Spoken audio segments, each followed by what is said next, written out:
turned up, enjoyed myself, was ultimately waiting my turn. Any actor is well aware that while their fellows may be stunning, they'll still miss the set before themselves through running lines and silly, faux spontaneous things to say to introduce themselves.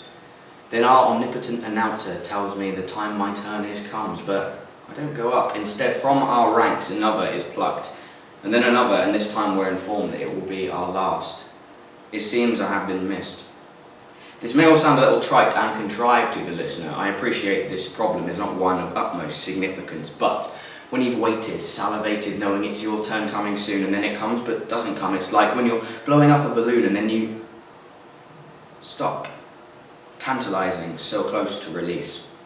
My omnipotent announcer apologised, of course, but could tell it wasn't fine. There was an emotional maelstrom swirling through the middle of those seats, and I sat through its storm for 2 hours. My poetry career had not yet been born, but 2 days of preparation and an evening sitting torn between which words I ought to stress and which poems to select had made me a fearful mess, and I still haven't read anything. I hung on his words. I hung from them, and here's the question with which I was left. Am I good enough that you'll pay heed to all the things I have to say? I know I am a student poet, one of many, but some of us are really fine and all of us are worth your time. So instead, I ought to flip that question and add a subtle new suggestion, because well, it's a sliding scale and half the price is who brinks first. So let's have a staring contest whilst I state it in reverse. Are you good enough that you'll pay heed to all the things I have to say? I know I am a student poet, one of many, and I wouldn't change that, and what's more, I am not that only.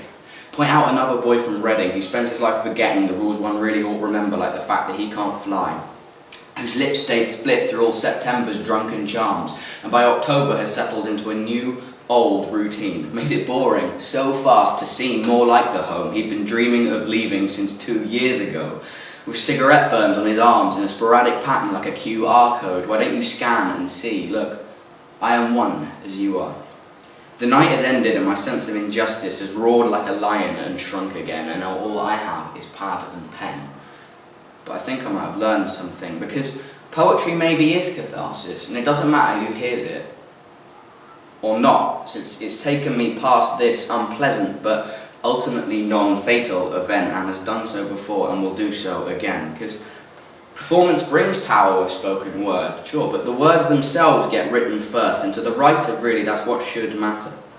So I'll keep turning up, enjoying myself, and ultimately waiting my turn. And if this time I still don't get heard, then fuck it.